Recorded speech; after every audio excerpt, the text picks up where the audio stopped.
É, ah, eu vou cobrar os direitos autorais da Fran aí, de imagem. É, Ela começou. antes de continuar, a gente quer saber, Aldo, esquecemos de te perguntar se você autoriza a gravação. Porque, principalmente, os meninos que não puderam vir hoje, né, por causa da reunião do Fé e Tem Caridade, nenhum problema. Tem a nenhum problema. gente, Ô, eles Célia, não tem pediram para nenhum. gravar para poder te ouvir Ô, depois, mas eu Célia, não não, sei se você autoriza. não, Célia, não tem nenhum problema, sabe? Eu me lembro. Ih, ficou mudo só por causa disso. Heraldo, pronto.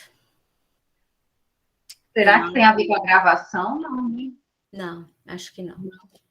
Heraldo, qualquer coisa ele vai entrar, vai sair e entrar de novo, que ele que volta. Estão me ouvindo? Agora sim, sim. A imagem aí.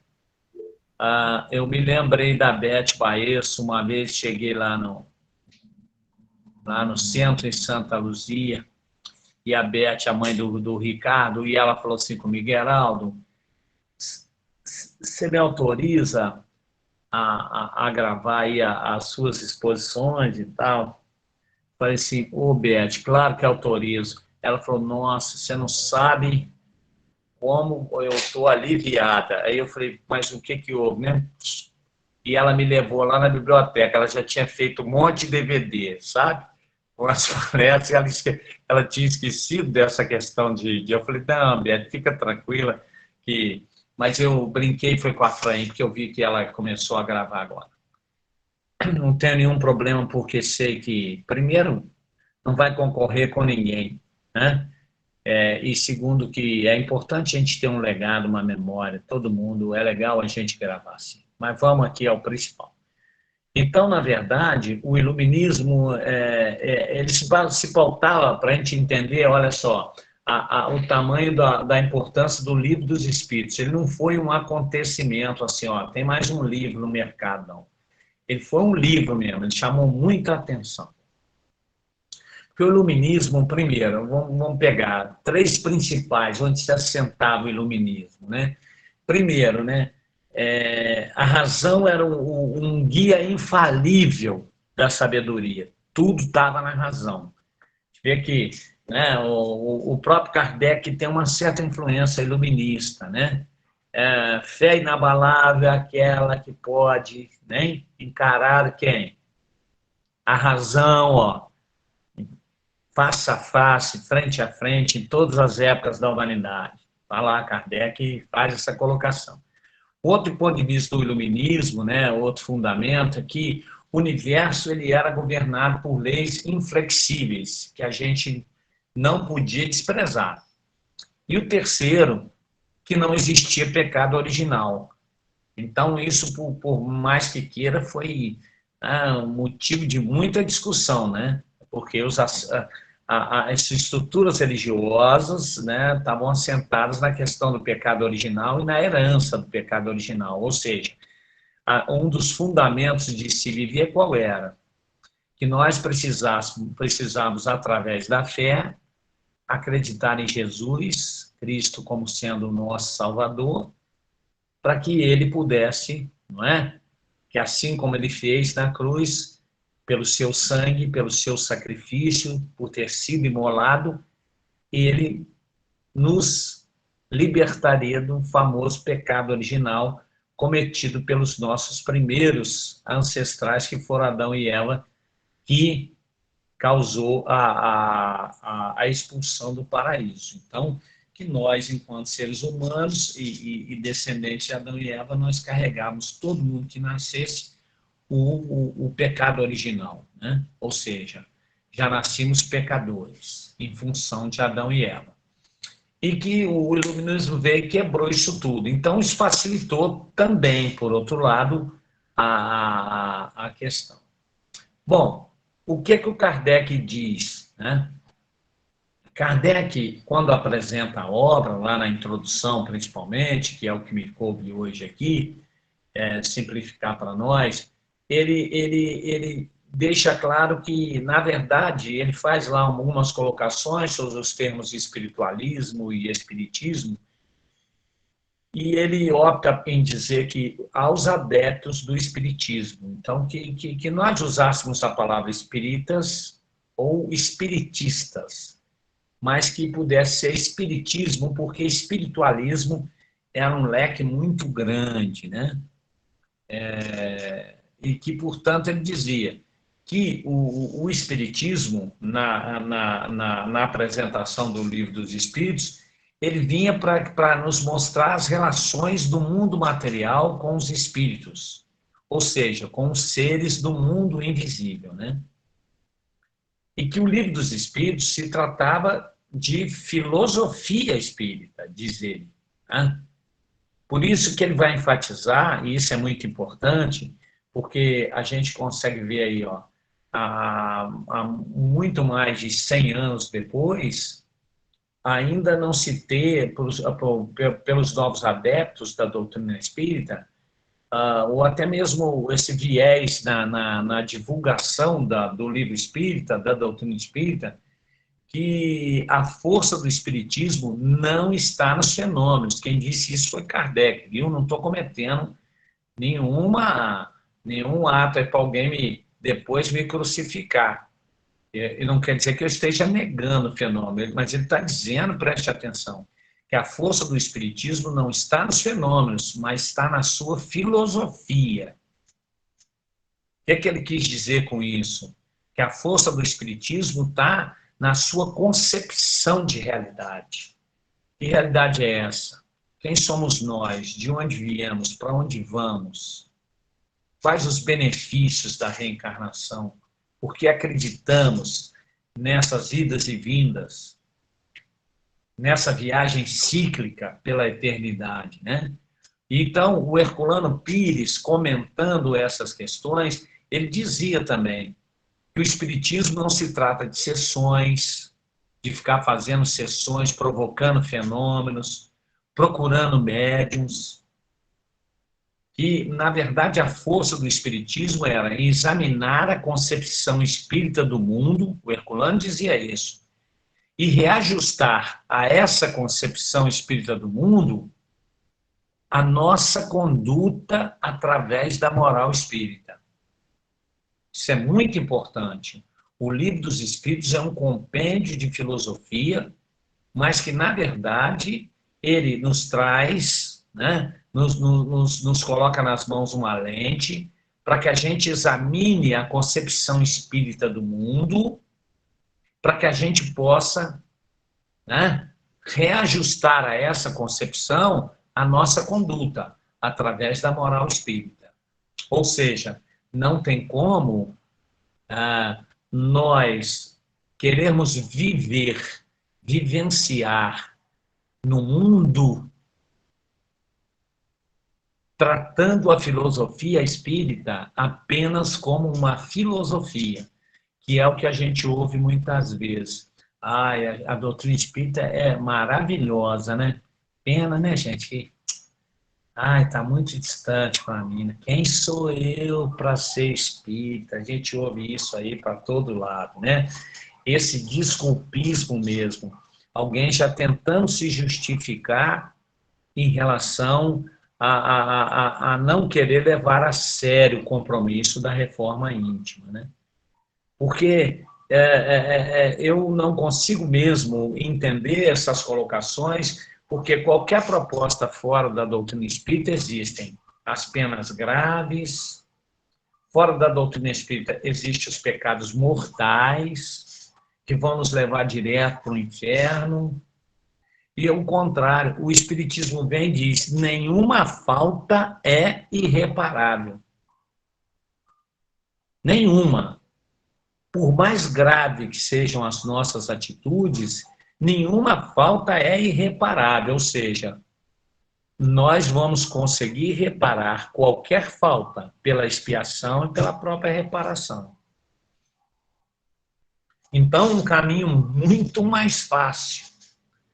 Eu não consigo entender, quando eu ouço de espíritas, essa ponderação de que o espiritismo, ai, não, é muito, né? Eu nem sei se eu posso dizer que eu sou espírita.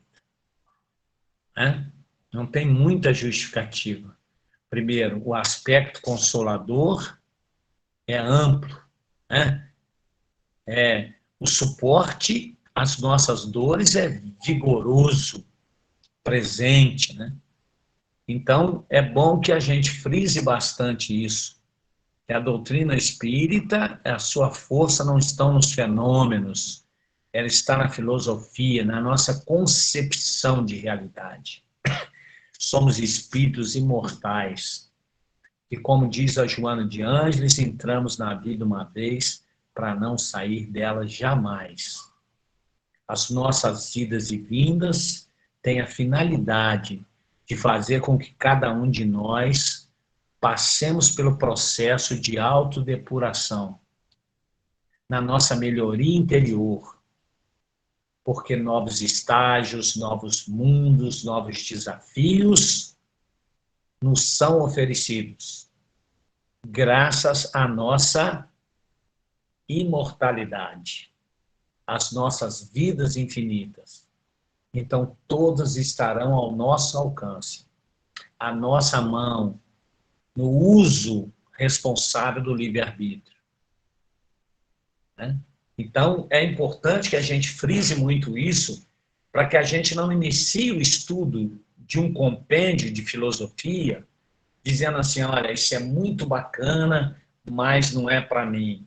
Isso é muito bacana, mas é em teoria.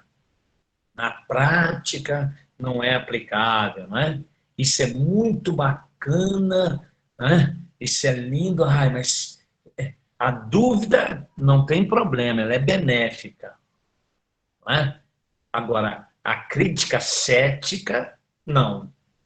Então, a doutrina espírita, ela requer, sim, daqueles que querem abraçá-la, que querem ser profitentes dos seus postulados, requer que eles estejam abertos, pelo menos. Né? Abertos a essa concepção nova de realidade. De que há um mundo, sim, que interpenetra com o nosso. E que esse mundo é apenas em estágio vibratório. Mas que ele é tão real quanto esse mundo que nós vivemos. Né? Então, é importante que também, para isso, a gente comece a ajustar alguns termos. Né? Há uma tendência muito grande de mesmo nós, com todo o papel que a religião sempre quis colocar na existência da alma, e aí vai talvez algo que não possa passar desapercebido sobre a questão do princípio da vida material orgânica. Que existe um princípio, claro, da vida material orgânica, mas que não é a alma. Não é a alma. Né? Ou seja, a visão de que a alma seja o princípio da vida material orgânica aí não é espiritual, é materialismo mesmo. Nós estamos rumando para o campo do materialismo. Ontem estávamos eu e a Fran num trabalho de evangelho no lar, e ainda fizemos um comentário a respeito da alma ser criada no mesmo instante que é criado o corpo. Porque, para nós, na filosofia espírita, a alma pré-existe, não é verdade? Ou seja, a alma foi criada por Deus, pelo princípio espiritual, que a gente vai ver aqui que Kardec separa bem isso. E que todos nós vamos ocupando corpos que são criados depois. Ou seja, por mais que isso seja óbvio, não é óbvio para as outras doutrinas cristãs, viu? Todo o ramo cristão, a alma, ela é criada no mesmo instante que o corpo físico. E aí fica difícil de responder se nós utilizarmos de todas as possibilidades anticonceptivas, laqueadura de trompa, pílula, preservativo, nós, dessa forma, poderemos limitar o criador, para dizer para ele assim, aqui em casa você não cria. Como se nós, simples criaturas, pudéssemos limitar um criador. Para nós, isso não nos causa nenhum motivo de grande discussão, porque nós podemos utilizar todos os recursos anticonceptivos de que Deus continua criando. O princípio inteligente se multiplica, independente de não reencarnar nos nossos lares. Então, de maneira alguma, nós estamos limitando as ações do Criador. E segundo, se a alma é criada no mesmo instante que o corpo, Deus é racista, porque ele faz negros, amarelos, vermelhos, brancos.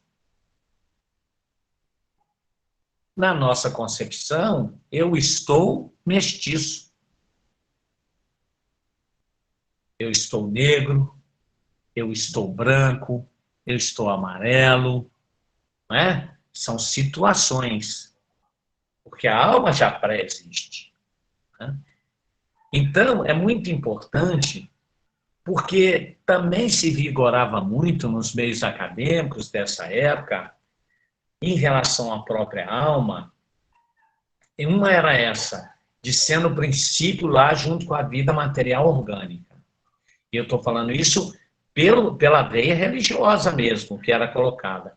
E a segunda, que queria se destacar um pouquinho, mas que ela tinha dentro dela algo que era também muito diferente do que a doutrina espírita propôs, que era a questão de uma forma de panteísmo, de que, na verdade, Deus era a alma universal e que essa alma, cada um dos seres, né, na verdade, nós éramos um fragmento dessa alma. E que quando cada um de nós morrêssemos, essa nossa essência, que era a alma, olha, já separava, não era corpo. Já havia uma separação no panteísmo, já havia um princípio, só que esse princípio, ele só era individualizado durante a vida, depois voltava ao bloco que era a alma universal. Então, perdia-se o individualismo, a individualidade, né? Que era a doutrina do panteísmo. O espiritismo, nesse contexto, né, do espírito ser criado no mesmo instante com o corpo, e ali se confundir como também fazer parte do princípio da vida material orgânica, e também em contraposição à questão da perda da individualidade de voltar ao todo panteísmo, ele afirma em O Livro dos Espíritos, ele vinha afirmando nesse contexto que, ao contrário de que se propunha, nós, através do Espiritismo, somos um ser moral, distinto, independente da matéria, e mais ainda, conservamos a nossa individualidade após a morte. E prolonga mais, porque essa individualidade após a morte não era conservada num estágio de espera,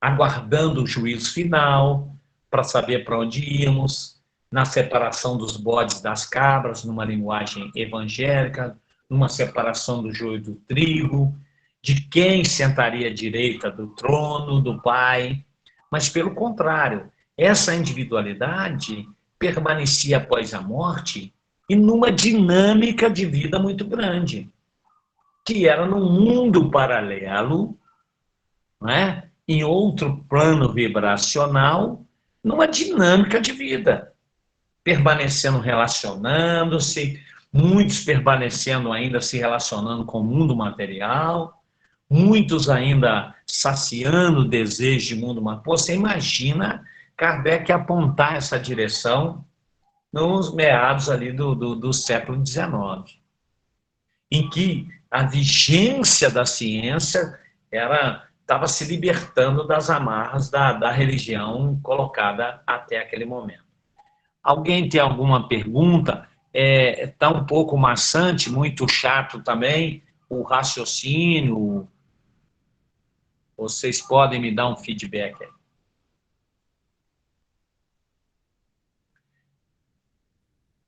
Está dando sono? Não, né?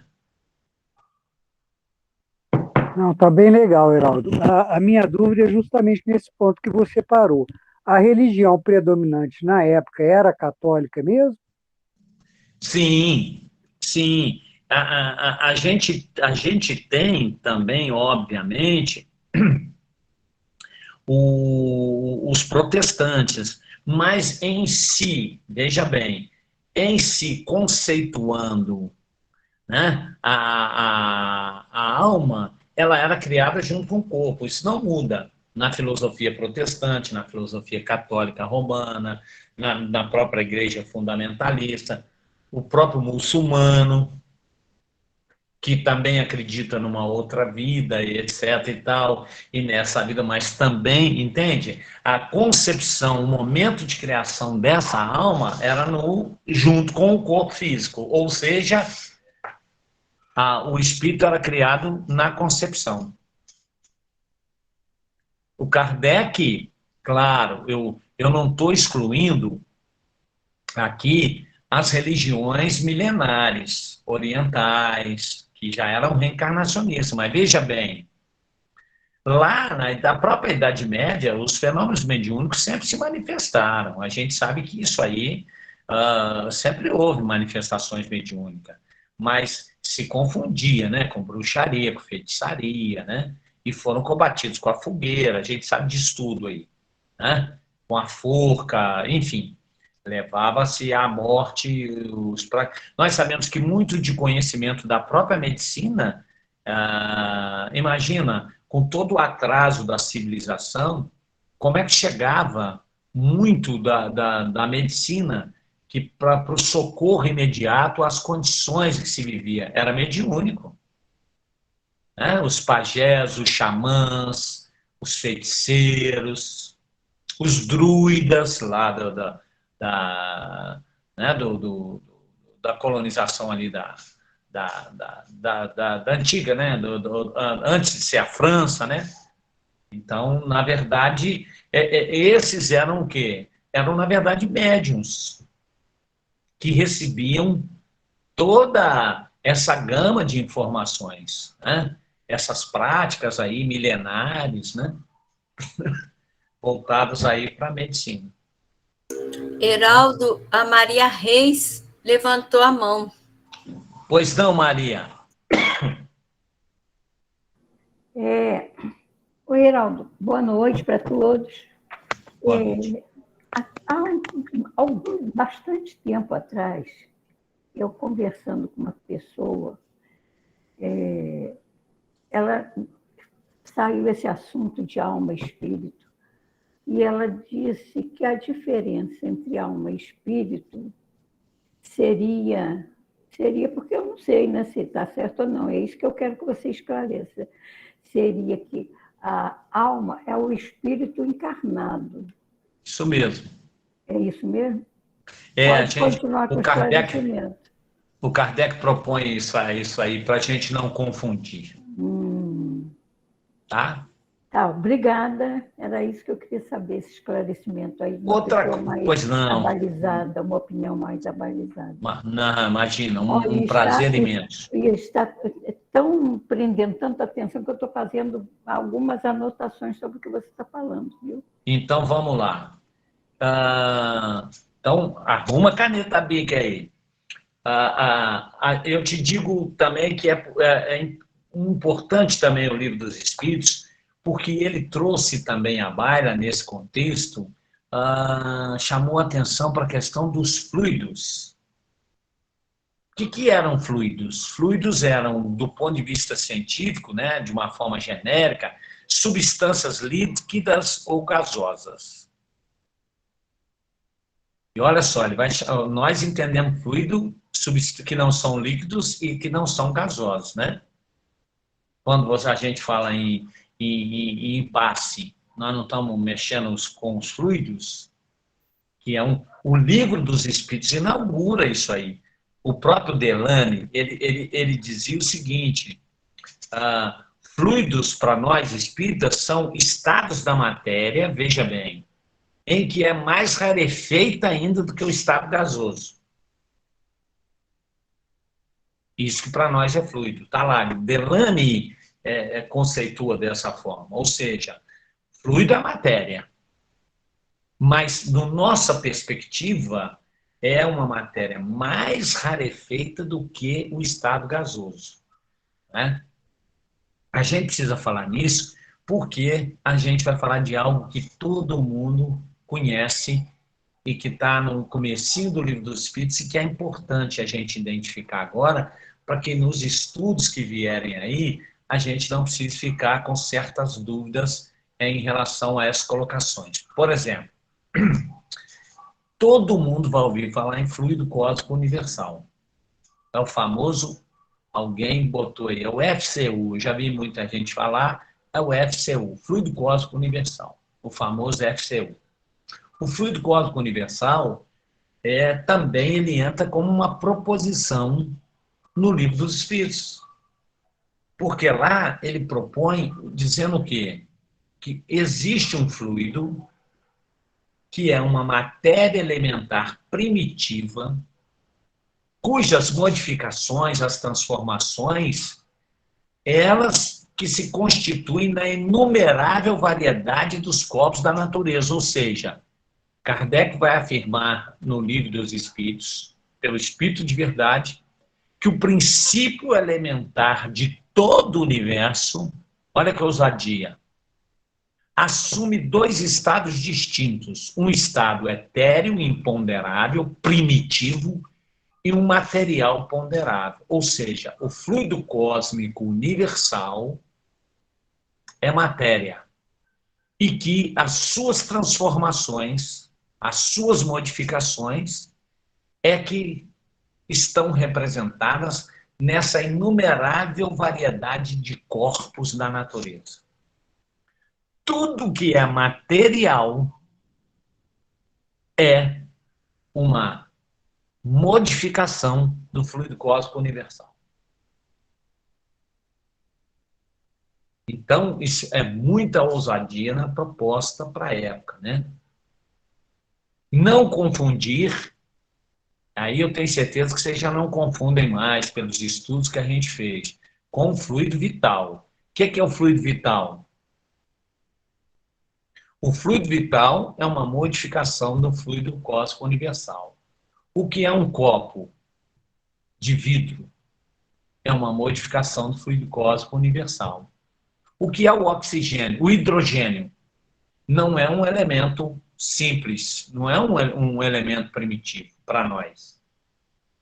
O hidrogênio deriva também de um fluido cósmico universal. O oxigênio, né? Ou seja, esse fluido vital, na verdade, é uma forma transformada do fluido cósmico universal. Que também, lá na obra kardeciana, no próprio Livro dos Espíritos, quando ele fala de magnetismo, fluidos elétricos, lembra que a gente já estudou?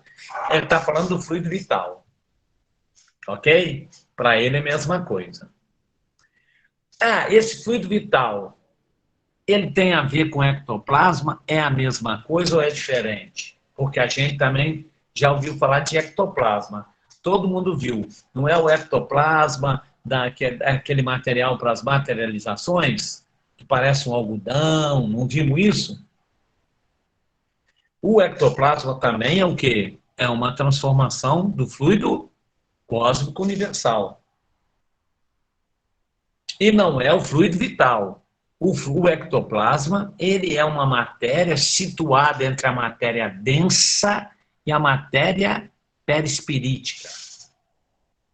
Ele é um intermediáriozinho ali. Ok? E o perispírito? É também uma derivação do fluido cósmico universal, porque ele é semimaterial. Então, é matéria, é fluido cósmico universal. Tudo é fluido cósmico universal, com exceção de Deus, que é a causa primária de todas as coisas, e exceção de princípio espiritual. Princípio espiritual, então tem Deus, princípio espiritual, ou espírito, e matéria, FCU. É isso que propõe, em tese, o Livro dos Espíritos. Ok? A gente vê que a ciência, depois, mais tarde, ela dá um prosseguimento. Na biologia, aquela teoria do Arrhenius, né?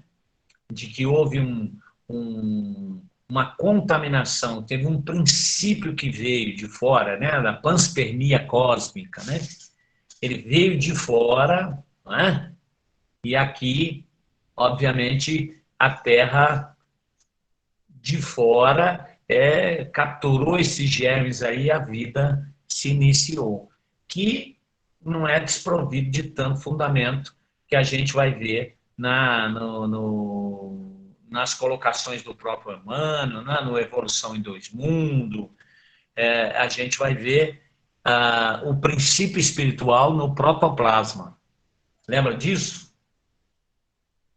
A camada de protoplasma que vem do mundo espiritual, quando a Terra, passando depois por toda aquela movimentação telúrica, não é? Onde todos aqueles efeitos, todos aqueles eventos, cataclismas, né? Os eventos telúricos vemos, quando a natureza se equilibra, aí o protoplasma, aquela matéria gelatinosa com princípio espiritual que dá início à vida. Lembra disso, não? Estamos lembrando, né? Então a gente viu Deus, Espírito e matéria. Alguma dúvida? Para a gente passando, porque essa história de fluido vital, fluido cósmico universal, vocês vão ver, na hora que a gente estiver estudando o Livro dos Espíritos, a gente vai misturar um pouquinho as estações, mas só vai misturar se não prestar atenção. O que é matéria é fluido cósmico universal, pronto. É Deus, Espírito e matéria. Pronto. É fácil de entender. É matéria? É variação do fluido cósmico universal. Ok? Talvez a gente possa ir fluido vital, ectoplasma. Pois não, Fran. Geraldo, minha dúvida é sobre o protoplasma. Você pode falar um pouquinho sobre ele? Posso. É muito legal isso, né? É muito legal isso. Está lá no livro do Emmanuel, A Caminho da Luz. A Terra, Jesus presidindo a formação de um novo planeta, obviamente que as forças físicas, elas foram acionadas. E aí, o planeta passa por transformações e vai milhares e milhares de anos, bilhões. E ele fica como que refém de todas essas causas e consequências de natureza física. Imagina temperaturas altíssimas, eletricidades, altas voltagens, né? Terremotos, acomodações, imagina. Por isso que se diz do caos, né? Aí, depois que as forças telúricas se equilibram, Fran,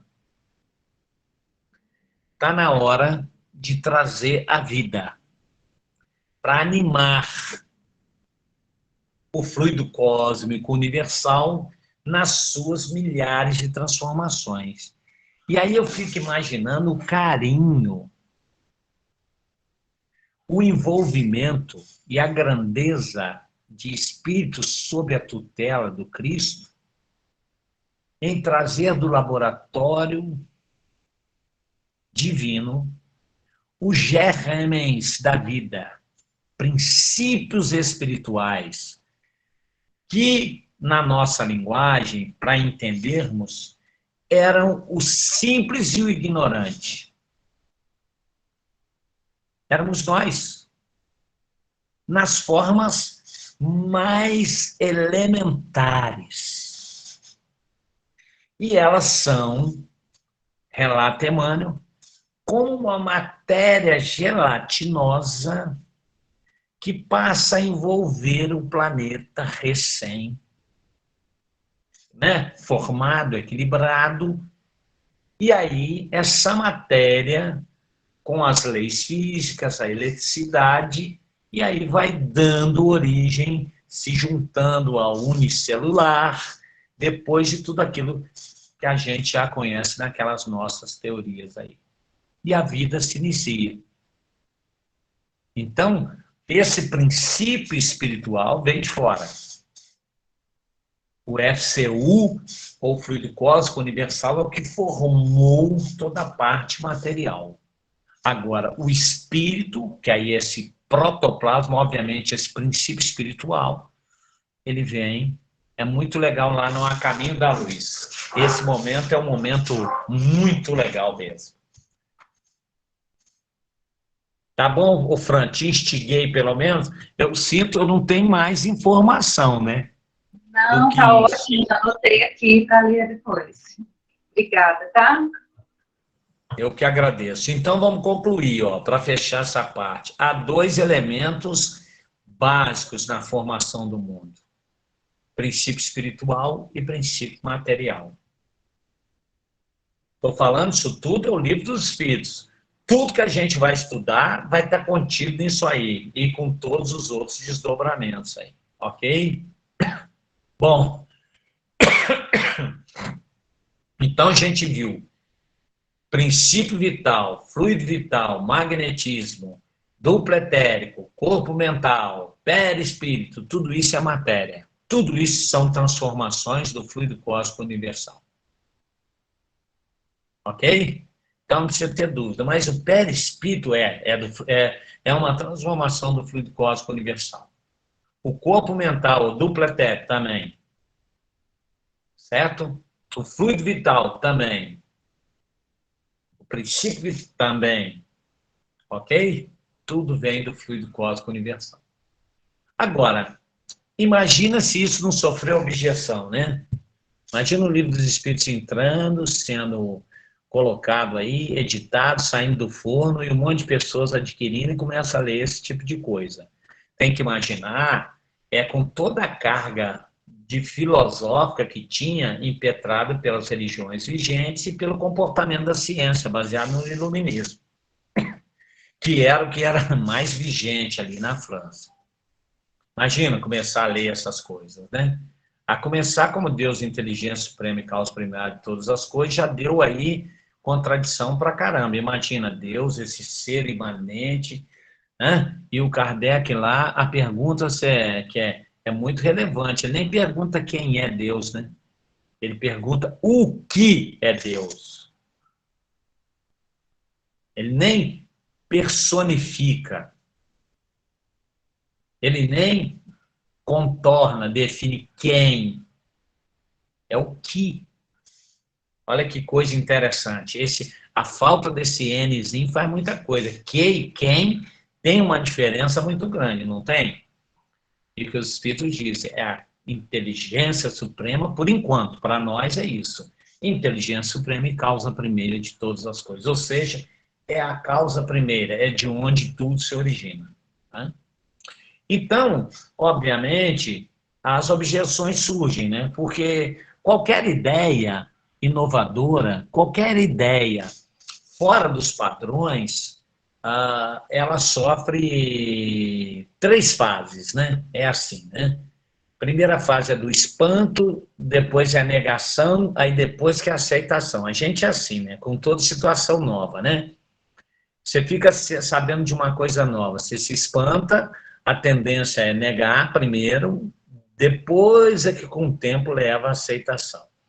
Eu estou falando isso porque eu não estou dizendo que talvez muito de nós ainda esteja vivendo um intermediário entre a negação e a aceitação, que é bem um comportamento desse mesmo. Ah, a doutrina espírita é bacana, mas não é para mim. Ai, nem sei se eu posso falar que eu sou espírita, gente, né? Que é isso que a gente iniciou a nossa conversa hoje, né? O que, na verdade, as objeções em torno da doutrina, não que a doutrina espírita tenha uma verdade absoluta. Aqui não se trata disso, se trata de uma proposta filosófica. Mas o Kardec encontrou muito, e a gente tem encontrado até hoje, a maior parte das objeções que se faz à doutrina espírita, elas são oriundas, são consequências de uma observação incompleta dos fatos. Ou seja, de um julgamento assim formado muito rápido e precipitado. Aqueles que se dizem contrários à doutrina espírita são muito assim, é coisa do diabo, é coisa do demônio. O que mais? Coisa de fanatismo religioso, né? Porque hoje a gente está vivendo um outro nível de ateu, né? Que é o ateu que diz assim, eu não acredito em Deus, e já até falei com ele que não acredito nele. Né? Então, na verdade, não está nem mais consciente de que, né? É mais uma opinião, que a gente até fala, olha, discutir opinião é complicado. Vamos discutir em cima de pressupostos, que todo mundo tem o direito de discordar. Ponto de vista é um negócio bem complicado de ficar discutindo. Né? Então, na verdade, hoje as grandes objeções que se faz à doutrina, pode ver, da onde que a gente sofre, nem é tanto, mas da onde a gente sofre as maiores críticas, são o quê? Julgamentos completamente precipitados, sem nenhum fundamento, que passam longe do que a doutrina espírita preconiza, numa falta de informação, assim, né? Inadmissível os tempos atuais, não é isso? Completamente inadmissível. Ora, a doutrina não surgiu de imediato. A gente precisa entender dos fenômenos mediúnicos da antiguidade, das doutrinas orientais, mas também, se a gente quiser estar mais pertinho, das mesas girantes. Desculpa aí, ainda estou com um pouquinho de tosse. Havia fraudes? Sim, sim. Mas será que todos os fenômenos das mesas girantes eram fraudulentos? Depois os fenômenos das manifestações inteligentes, né, que eram simples golpes, sim ou não. Né? Um toque sim, um toque não. Né? O próprio desenvolvimento da psicografia, ela vem depois da pneumatografia, da escrita direta. Né? Depois aquela cestinha, aquela prancheta, que se segurava a prancheta, né? Ela vinha com o lápis amarrado. Vocês já viram foto disso? É legal, depois providenciar umas fotos aí e para a gente ver. Né? Tem fotos desses objetos. Né? E a cestinha com o lápis amarrado, mas o médico segurava na pontinha. Então, por conclusão óbvia, se passou a entender que a cesta e a prancheta nada mais é do que o prolongamento da mão do médico. Aí o médico tomou o lápis diretamente. Pegou o lápis e pôs-se a escrever. Na verdade, a grande questão não é ficar discutindo a questão da psicografia, como se faz muitas das vezes hoje, né? Do fenômeno em si. Na verdade, a psicografia tornou as comunicações muito mais rápidas, muito mais fáceis e muito mais completas. Né? Então, a doutrina foi progredindo os fenômenos mediúnicos. Kardec já começou ali a ensaiar, né? E ele começa também a mostrar que as próprias críticas feitas a determinados fenômenos produzidos, parece que nós nos esquecemos, até nos tempos atuais, quando nós julgamos uma produção psicofônica, quando nós julgamos uma produção psicográfica, de que olha, o teor, a gente fala das mensagens apócrifas, mas isso não deve espantar. Kardec mesmo dizia, está no Livro dos Espíritos, que os espíritos pertencem a diferentes classes. E qual é o critério de classificação? Está lá, o progresso moral. Né? Então, a gente precisa começar a entender que uma coisa é o fenômeno e que ele é real. Independente de ser uma mensagem apócrifa, aí é o aproveitamento da mensagem. Mas o fenômeno é real. Você pode não se utilizar do produto daquela mensagem psicográfica, mas o fenômeno é real. Ou seja, o médium captou o pensamento e produziu o fenômeno. Né? Então, as críticas, quando se pega uma mensagem apócrifa, é descredenciar a mediunidade. Não. É o espírito comunicante que produziu uma mensagem de acordo com o seu progresso moral. Agora, o fenômeno é legítimo. Né? Tá claro isso? Kardec vinha porque as críticas eram em cima de quê? Do fenômeno, não era em cima do fenômeno, né? Era em cima da produção. Então, eram realmente e a gente precisa ter esse espírito crítico. O fenômeno é real, ou seja, é de uma natureza que não dá para contestar, né? E ele também dizia que a saída e vinda que sofria muito, então nós vamos e nós voltamos, como é que é, morre e volta? Ele dizia, mas o mais importante disso, de idas e vindas, é que esse movimento não retrograda a evolução. Ou seja, o espírito não retroage. As idas e vindas nos proporcionam a evolução, o movimento, a evolução. Né? Então, eu já vi uma vez a esposa brava virar brigando com o marido, não posso falar o nome, que tem gente que conhece. E aí o marido disse, você vai ver, então, na próxima vez, você vai vir homem, para você ver como é que é difícil. Ela falou, eu estou tranquilo, o espírito não retroage. Eu já tive que ouvir isso, né? Então, na verdade, ou seja, o Kardec diz isso, né? Ou seja, a finalidade da reencarnação, na verdade, é a elevação dos sentimentos, vencendo a influência da matéria, né? Então, a morte, para nós, ao invés de dar crítica em a reencarnação, morreu, reencarna, não reencarna, né? A morte, para a filosofia espírita, o mais importante é nós entendermos que a morte não faz nos nem melhores nem piores. Por quê? Porque independente de morrer uma vez, 2 vezes, 10 vezes, nós sempre seremos o resultado das nossas ações. Essa é a proposta filosófica do Livro dos Espíritos. Outra também importante que está ali é a nossa relação com os desencarnados ser constante, porque os mundos são interpenetráveis. E gastar energia e tempo para discutir o grau de interpenetrabilidade, o importante está lá no Livro dos Espíritos, é que nesse intercâmbio os bons espíritos nos influenciam para o bem, para a prática da virtude, do amor ao próximo, e aos maus cabem nos induzir, a proporcionar os arrastamentos aos vícios e os crimes. É questão de escolha. E que brota disso tudo a moral dos espíritos bons. Está lá no Livro dos Espíritos também. Qual é a moral dos espíritos bons?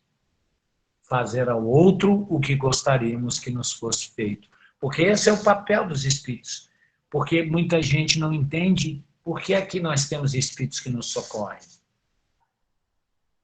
Por que a gente diz que tem uma pleiade de espíritos quando a gente faz uma prece para elevar a saúde, acudir um doente, hein? Equilibrar situações. Qual é a razão desses espíritos existirem? O que lhes move? É a moral dos bons espíritos ou dos espíritos bons, que é fazer ao outro que gostaria que vos fosse feito. Está lá isso textualmente no Livro dos Espíritos. E, por fim, Kardec não isolou a doutrina espírita como uma seita. Por isso que nós não devemos ser, de forma alguma, sectários. Porque Kardec não isolou, ao contrário, ele propõe uma aliança com a ciência. Porque, na verdade, filosoficamente, o Livro dos Espíritos também é claro quando diz: há um papel muito grande na aliança do Espiritismo com a ciência, porque tem um objetivo aí, no qual faz com que os dois se complementem reciprocamente. Se a ciência propicia a revolução material, é proposta do Livro dos Espíritos que o Espiritismo propicia a revolução moral. Daí eles se completarem reciprocamente. Bom, Celinha, era mais ou menos o que fala, acredito, pelo menos para a gente, nos chamar a atenção para o que nós vamos ter pela frente, não perdendo de vista, né, a ótica aí filosófica do Livro dos Espíritos. Né? A gente não perder de vista isso, para que todo o nosso estudo, que vai começar lá com o que é Deus, a gente já começa a entender o que é Deus, inteligência suprema e causa primeira de todas as coisas. Simples assim. É a origem dos dois princípios que regem, que vigem no universo. O princípio espiritual, o princípio material. Deus, espírito, matéria. É isso. O Heraldo, muito obrigada. E a gente estava aqui acompanhando um pouquinho na introdução, e a pergunta da Maria Reis está bem escrita aqui, ó, no item 6 da introdução, no resumo da doutrina dos espíritos, que a gente sugere que todos leiam esse item 6, porque é lógico que ele resume tudo que vai ser falado aqui dentro do livro, além de tudo que o Heraldo já resumiu para nós, e que também estava na fala do Heraldo, mas ele vai falar que a alma é um espírito encarnado e o corpo é apenas o seu invólucro. Né? E vai falar que os espíritos revestem temporariamente um invólucro material, perecível, que é o corpo. E sua destruição pela morte os devolve à liberdade. Então, os espíritos andam por todo lado, onde a gente está, sem corpo. Como não tem corpo, a gente ainda não enxerga. Não é isso, Heraldo? É com o perispírito.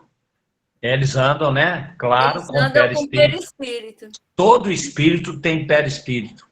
O que fica, obviamente, quando o desencarne, é o corpo mental, ou duplo etéreo. Esse é o que fica junto aos despojos. Aliás, a gente fala sempre, é o que deve ficar 100%. Mas a grande maioria do corpo mental ainda acompanha nos desencarnes, daí esse sofrimento, né? Ainda sofremos pelas necessidades físicas, biológicas, o que é essa porção desse corpo ainda duplo etéreo jungido a nós. Todos os espíritos têm que ter o perispírito, senão eles não são nem vistos pelo médium. Como é que você vai ver o princípio espiritual? Né? Então, isso é interessante falar, porque muita gente... Alguém vai dizer assim, mas a gente vai ler que o perispírito é formado quando reencarna pelos fluidos do planeta, em que o espírito vai reencarnar. Então, veja bem, sim, mas é esse corpo mental, esse duplo etérico aí. Esse é dos fluidos do planeta. Tá? É claro que o perispírito também tem composições diferentes em outros mundos, mas todo espírito, mesmo no mundo espiritual, eles possuem perispírito. O perispírito é a roupa do espírito, né? Isso mesmo, porque senão você veria só o espírito, Opa, o travou. Heraldo, a gente não está te ouvindo. Heraldo? ciclo, né, espiritual. Voltei. A gente não... isso. Agora E sim. mesmo esse perispírito que se leva, ele é muito quintessenciado. Por mais que alguns achem que é exagero, ele é matéria. É uma das transformações do ETCU, que é a matéria. É lógico que nós vamos estudar isso mais aprofundadamente ao longo, quando a gente vai estudando item a item, né, Heraldo? Dentro do livro dos Espíritos. Né? Porque senão todo mundo vai ficar apavorado, assim, meu Deus, mas então o que é espírito? O que é perispírito? O que é duplo etérico? O que é espírito? O que é corpo? Mas aí, eu me lembro que o Vitor Silvestre fez um estudo, né? Foi na quinta ou na segunda? Foi na quinta. Ah, então foi hoje, a turma aí. Então, a turma já está craque. Eu sei que o Vitor deu uma aula legal. Só que a gente esquece, né? Pois é. Mas a gente vai lembrar tudo detalhadamente também, né? Então, muito obrigada, Heraldo. Eu sei que você fez um sacrifício para estar aqui hoje com a gente, mas foi muito bom, valeu a pena, porque o Heraldo ainda está com a garganta um pouquinho incomodada, mas a espiritualidade acho que botou bastante fluido na sua garganta. A gente não vê o fluido, mas sabe que eles colocaram o fluido. Queria até cantar hoje, mas não dá, viu, Célia? Obrigado. Mas aí o Renato não ia deixar, não. Então, agora nós vamos passar para a nossa segunda parte. Antes da gente passar para a irradiação, a gente escolheu a data, foi a opinião da maioria, do dia 13 de janeiro, para fazermos nossa confraternização.